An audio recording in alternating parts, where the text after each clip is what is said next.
Ishusho y'umugore wo mu kinyejana cya 21 igaragaza ko yifitiye icyizere, atera imbere, afite ubuzima bwiza ndetse n'ubwiza.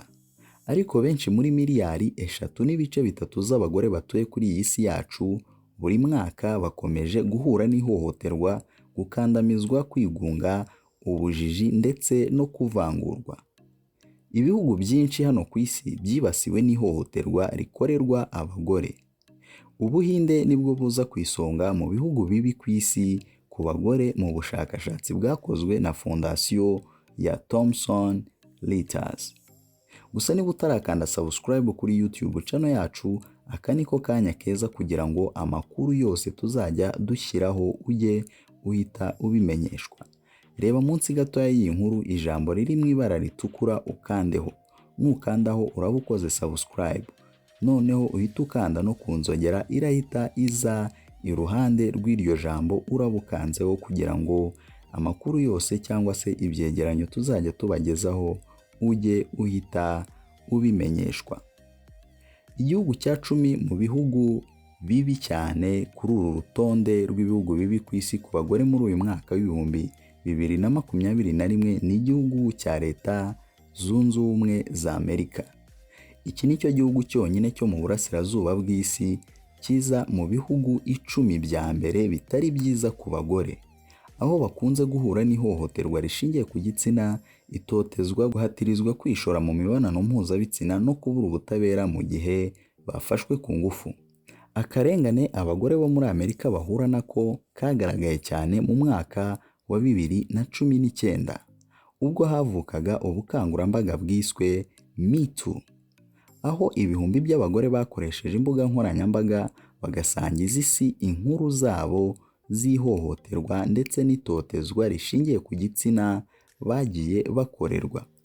Leta Zunze Ubumwe za Amerika kandi ziza ku mwanya wa mbere mu bihugu bibamo gufata ku ngufu bikabije. Igihugu cya 9 ni igihugu cya Nigeria. Nigeria iza kuri uyu mwanya aho imiryango iharanira uburenganzira bwa muntu ishinja igisirikare cy'iki gihugu iyicarubozo, gufata ku ngufu ndetse n'ubwicanyi byibasira abasivile mu ntambara yo kurwanya Boko Haram imaze imyaka 9 ibaye. Nigeria kandi iza mu bihugu bya mbere ku isi bibamo icuruzwa ry'abantu ndetse n'akaga abagore bahura nako mu gihe cy'imigenzo ishingiye ku muco nko kubasiramura. Igihugu cya 8 ni igihugu cya Yemen. Iki gihugu nacyo kiza kuri uru rutonde bishingiye ko ahanini bitewe no kutabona serivisi zihagije z'ubuvuzi ku bagore, ubukene, akaga bahura nako mu migenzo ishingiye ku muco ndetse n'ubundi bugizi bwa nabi bakorerwa. Bitewe n'intambara ikomeje kuvugwa muri iki gihugu kandi abaturage bagera kuri miliyoni 22 bakeneye ubutabazi, kandi abagore n'abakobwa bakunze gukorerwa ubugizi bwa nabi ku mubiri ndetse no mu mutwe. Igihugu cya 7 ni igihugu cya Repubulika Iharanira Demokarasi ya Kongo. Nyuma y'imyaka myinshi, amaraso ameneka ndetse no kutagendera ku mategeko, iki gihugu nacyo kiza mu bihugu bya mbere bitari byiza ku bagore nko gufatwa ku ngufu. Mu burasirazuba bw'iki gihugu kandi intambara zimaze guhitana abaturage bagera kuri miliyoni 3. Abandi bakomeje guhura n'ibitero bitandukanye by'imitwe yitwaje intwaro. Muri iki gihugu byibuze abagore 1,100 bafatwa ku ngufu buri munsi. Kuva mu mwaka w'1996 hamaze kubarurwa ifata ku ngufu rigera ku bihumbi 200. Ni ukuvuga ko 57% by'abagore batwita muri Kongo baba batazi ababateye inda. Igihugu cya 6 kuri uru rutonde ni igihugu cya Pakistan. Pakistan niyo iza ku mwanya wa 6.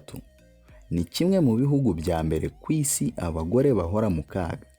Muri amwe mu moko atuye muri iki gihugu, abagore bafatwa ku ngufu n'agatsiko k'abagabo batandukanye mu rwego rwo kubahanira ibyaha byakozwe n'abagabo babo. Muri iki gihugu kandi abagore bakunze guhohoterwa ndetse no gufatwa ku ngufu, kandi igihugu ntikiragira amategeko ahana ihohoterwa ryo mu rugo. Igihugu cya gatanu ni igihugu cya Arabia Saudite. Arabia Saudite niza ku mwanya wa gatanu mu bihugu bitari byiza ku bagore mu bijyanye n'ubukungu n'ivangura no mu mirimo n'uburenganzira ku mitungo. Muri iki gihugu hari amategeko atemerera abagore uburenganzira bwo kurera abana babo kuko n'abagore baba bagomba kurerwa n'abagabo. Umugore ntashobora gusaba pasiporo, ntashobora gukora urugendo wenyine ndetse kenshi ntiyemerewe no gukora. Igihugu cya kane ni igihugu cya Somalia. Muri Somalia 95% by'abakobwa bahura n'akaga ko gusiramurwa ku ngufu, kenshi bageze hagati y'imyaka 4 ndetse n'imyaka 11. 7% by'imyanya y'abagize inteko ishinga amategeko niyo ibarizwamo abagore. Ikindi ni uko abagore bagera ku 9% ari bo bonyine babyarira kwa muganga. Igihugu cya gatatu cyo ni igihugu cya Syria. Intambara yadutse muri iki gihugu kuva mu mwaka wa 2011 ni imwe mu byazambije ibintu muri iki gihugu. BBC yo ivuga ko abagore bo muri Syria bakoreshwa imibonano mpuzabitsina kugira ngo bagire ubufasha bahabwa. Iki nacyo ni kimwe mu bihugu bitoroha kubona serivisi zo kwa muganga ndetse abagore bahura n'ihohoterwa rishingiye ku gitsina cyangwa se irindi ritandukanye. Maria Al-Abdel, umuyobozi w'umuryango Women Now for Development, avuga ko ihohoterwa rishingiye ku gitsina rikorwa n'ingabo za guverinoma. Ihohoterwa ryo mu ngo no gushyingira abana nabyo bikagenda byiyongera kandi ko abagore bakomeje gufatwa ku ngufu. Igihugu cya kabiri ni igihugu cya Afghanistan. Muri Afghanistan ihohoterwa rishingiye ku gitsina ni ikintu kimenyerewe cyane, aho abagore 80% batagera mu ishuri kandi abenshi bagapfa barimo kubyara. Icyizere cyo kubaho ku bagore ntikigera ku myaka 45, mu gihe abagabo babarusha umwaka umwe. Igihugu cya kabiri ni igihugu cya Afghanistan. Muri Afghanistan ihohoterwa rishingiye ku gitsina ni ikintu kimenyerewe cyane, aho abagore 80% batagera mu ishuri kandi abenshi bagapfa bari kubyara. Icyizere cyo kubaho ku bagore ntikirenga imyaka 45, mu gihe abagabo babarusha umwaka umwe. Muri iki gihugu abakorerwa ihohoterwa ryo gufatwa ku ngufu kenshi amategeko abahatira kubana n'ababafashe. 1/2 cy'abageni bashyingirwa muri iki gihugu baba ari abana b'abakobwa bari munsi y'imyaka 16, kandi umugore umwe apfa abyara buri minota 30. 85% by'abagore bo muri Afghanistan babyara nta muganga wabyigiye ubitayeho. Igihugu cy'Ubuhinde nicyo gihugu kiza ku mwanya wa mbere mu bihugu bibi ku bagore ku isi bitewe n'ihohoterwa rishingiye ku gitsina bakorerwa ndetse n'imirimo y'agahato bakora, nk'uko byagaragajwe n'ubushakashatsi bwa Thomson Reuters Foundation. Iki gihugu kiri mu bihugu bya mbere bifite umuvuduko mu bukungu ku isi, giterwa isoni n'ihohoterwa rikorerwa abagore.